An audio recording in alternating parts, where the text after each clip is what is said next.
profesores universitarios pasan de enseñar biología molecular por el día a actuar como cazadores de demonios por las noches. En esto consiste esta película, así que sentate, suscríbete porque estamos cerca de los 3 millones y disfruta del nuevo video del especial Halloween, Biohunter en un resumen. La historia comienza presentándonos a nuestros dos protagonistas, Koshigaya como el bigotudo pervertido al que sus alumnas le tiran onda y Komada como el de pelo largo tranquilo con crisis existenciales. El caso es que, como dije, estos son profesores en una universidad que enseñan biología molecular, pero aparte de esto, también tienen otro trabajo de cazadores de monstruos llamado Biohunter, el cual consiste en ayudar a las personas que fueron infectadas por lo que ellos llaman virus demoníaco, que les deforman el cuerpo y los hacen querer alimentarse de otros humanos. Para ayudarlos, les arrancan los tumores infectados, y cuando la hija del patrocinador de los Biohunters se infectó mientras hablaba de economía y finanzas con su pareja, estos fueron, le inyectaron una vacuna en uno de los tumores, pero la mina se libera, se le tira encima a Komada, escapa y este se convierte en un monstruo para perseguirla y termina de destriparle el virus.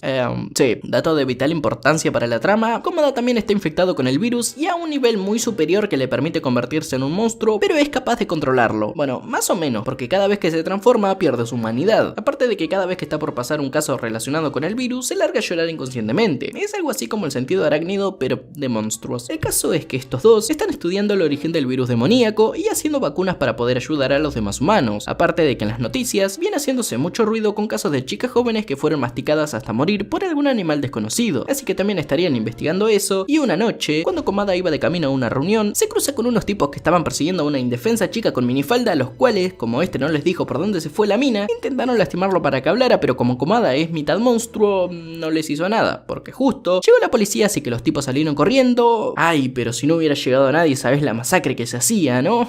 El tema es que luego la mina se lo agradece y acto seguido Komada se larga a llorar por su sentido demoníaco, por lo que dijo, no, vos venís conmigo porque cosas horribles podrían suceder, así que se la llevó con Koshigaya y ahí se enteraron de que ella se llama Sayaka Murakami, nieta del famoso vidente Bokuda Murakami, y que estos tipos son seguidores de Tabe Seiyuru, el secretario general del Partido Republicano Liberal, o sea, un político, y que la están siguiendo porque al parecer su abuelo le leyó las cartas al político y tiempo después, simultáneamente que empezaron los casos de asesinatos de chicas jóvenes, su abuelo desapareció, así que dijeron, sospechoso, y que la están siguiendo a ella para encontrar a su abuelo para silenciarlo. Así que estos tres juntos se pusieron en marcha para buscar a su abuelo porque si tiene algo que ver con los asesinatos, también está relacionado con el virus demoníaco. Por lo que fueron a donde supuestamente su abuelo siempre se iba para despejar su mente, preguntaron a todas las personas que se cruzaban si lo vieron, pero no estaba por ningún lado, hasta que se hizo de noche y no tuvieron otra que irse a tomar un baño a las aguas termales porque sí, no queda de otra, hay que bañarse. Y entre medio, Sayaka y Komada se fueron acercando poco a poco, mientras que simultáneamente en la ciudad tal parece que los casos de las chicas jóvenes asesinadas siguen dándose y efectivamente es un monstruo quien se las anda morfando. Pero bueno, volviendo con nuestros protagonistas, estos al amanecer estaban volviendo porque no encontraron al viejo por ningún lado, pero en el camino son atacados por los seguidores del político que los hacen salirse de la carretera cayendo por el precipicio, por lo que Komada se transforma en monstruo para salvarlos y una vez están a salvo, este parece estar luchando por no hincarle el diente a Sayaka, pero tranquilos porque tiene mentalidad de no tocar a una mujer hasta llegar al casamiento, qué sé yo. El caso es que controló a su monstruo interior y Sayaka al despertar empezó a caminar por el bosque porque había un ruido que le daba nostalgia, qué sé yo. Claro, como no la están persiguiendo unos tipos para matarla, puede ir tranquila de la vida caminando por donde se le da la gana, ¿no? Lo que falta ahora es que se cruce un oso y la termine matando. Y terminaron llegando a un templo donde efectivamente se encontraba Bokuda, el cual ya sabía que ellos iban a ir porque, bueno, es un vidente, obvio se lo vio venir. Y ahí les contó el por qué el político quiere matarlo. Resulta que 6 meses atrás, cuando le leyó el futuro, dijo que iba a morir en un mes. Y tampoco se equivocó, porque dice que el político ya está muerto, solo que el demonio se apoderó de su cuerpo. Que es él quien está matando chicas porque las entrañas de personas jóvenes son el plato favorito de los demonios al parecer, y que quiere matarlo porque es el único que sabe sobre su condición. Y ahí tocó la mano de Komada para leer su espíritu diciendo que es una persona, pero a la vez no lo es. Como un animal, pero sin serlo. Y obvio se hacen los boludos enfrente de Sayaka, la cual a la noche se disculpa con Komada diciendo que cree que su abuelo se está volviendo loco con la edad, que ya arreglaron de irse al extranjero para poder vivir tranquilos, que le gustaría pasar más tiempo ellos dos solos, le pone ojitos de cogeme y él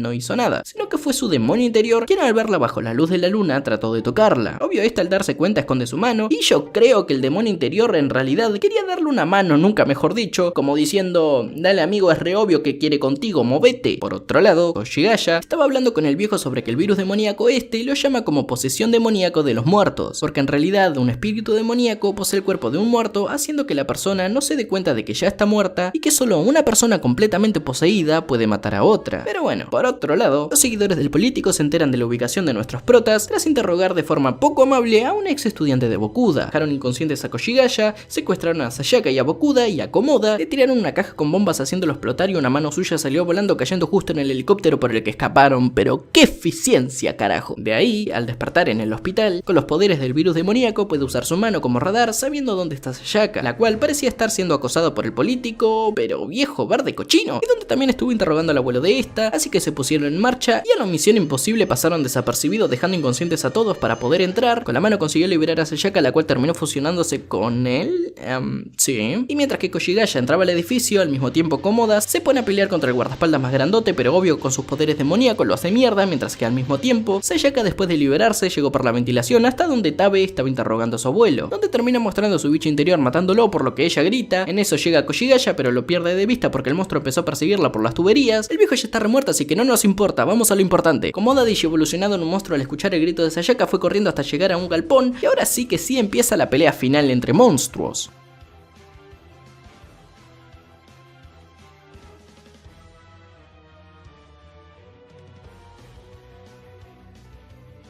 Y en un punto de la pelea, Komoda consigue llegar hasta Tabe mordiéndole el cuello, pero este trata de defenderse pero sus esfuerzos son en vano porque Komoda llega a arrancarle la cabeza y finalmente parece que lo mata. En eso llega Koshigaya, quien es atacado por Komoda porque parece estar perdiendo el control dejándolo atrapado bajo unas vigas, y mientras Komoda enloquecía, el monstruo del político ataca para matarlo definitivamente, haciéndolo ver por el demonio en su interior el infierno mismo a medida que poco a poco va muriendo. Pero justo llega Sayaka controlada por su mano diciendo que no muera, siendo que el político monstruoso la ataca a ella con sus tentáculos. Sí, juro que no es nada raro, ¿ok? Está tratando de meterse en su cuerpo para tener un nuevo recipiente, nada más. Pero en eso, Komoda entra en razón nuevamente al mismo tiempo que Koshigaya le dispara el antídoto al político y controlando sus poderes demoníacos, Komoda difusiona su mano de Sayaka para atravesar el pecho del político, arrancándole el corazón para finalmente matarlo. Luego de eso, agarra su mano, se la pega con un poco de maruchan y pegamento, se convierte en humano y cuando Sayaka lo ve piensa... pero qué culito. Le pregunta si sigue siendo un humano, a lo que este, siendo todo un badass después de liberar a Koshigaya, le dice no, no lo soy. Y se va caminando hacia afuera de la misma forma que ganó la pelea, con la chota al aire. De ahí vemos como en la noche estaba sobre un edificio mirando la luna pensando: el señor de la noche, soy mitad hombre, mitad animal, el señor de la noche. Y así termina la película. ¿Recuerden? Mañana a esta misma hora habrá otro video por el especial Halloween en el canal, así que suscríbete y activa la campanita para no perdértelo. Por favor, báñense. Chao.